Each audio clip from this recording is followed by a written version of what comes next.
अस्सलाम वालेकुम दोस्तों, उम्मीद कयां थो तव्हां सभु ठीकु ठाक ऐं ख़ैरियत सां हूंदो। शाहिद खुशो ब्लॉग यूट्यूब चैनल में सभिनी दोस्तनि खे ख़ुशि आमदीद। अॼु जी अपडेट ज़बरदस्त थियण वारी आहे। अॼु जी अपडेट में सभिनी दोस्तनि खे मां वेलकम चवंदुसि ऐं तव्हांखे ॿुधाईंदो हलां दोस्तो, ड्रामा सीरियल दुलाब जो जेको अॼु रिव्यू करण वारा आहियूं, अॼु ज़बरदस्त सनसनीखेज़ थियण वारो आहे।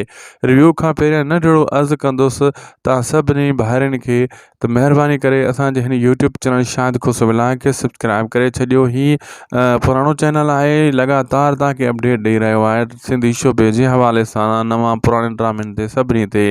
अगरि तव्हां सब्सक्राइब न कंदो तव्हांखां हर अपडेट मिस थी वेंदी। जे सब्सक्राइब करे वेठा आहियो पोइ बेल आइकन खे चेक कयो त इहा आल ते आहे या न आहे, तव्हांजी नोटिफिकेशन ईंदो आहे या न ईंदो आहे, ऐं पोइ सुठा कमेंट बि करे छॾियो। हलूं था जी अपडेट जी तरफ़। दोस्तो, हाणे शाहनवाज़ ख़ान तमामु जल्द हार मञंदो, सम्झी ईंदो त हाणे मुंहिंजो टाइम पूरो थी वियो आहे। ऐं हुर मंसूर ख़ान त अहिड़ो मीठी काती आहे, जंहिंखे हथु विझंदो उहो उन जो थींदो वेंदो। हाणे हाशिम वारा रहिया आहिनि, हाशिम जो सौटु बचो आहे, इन्हनि खे बि मिली करे मंसूर ख़ान पंहिंजो करे वेंदो ऐं इन्हनि खे शाहनवाज़ ख़ान जे ख़िलाफ़ु इस्तेमालु कंदो। राज़न ककर वारा जॾहिं मेण थी सघनि था मंसूर ख़ान जे अॻियां, त पोइ वरी जेको आहे इहो हाशिम कहिड़ी खेत जी मूली आहे।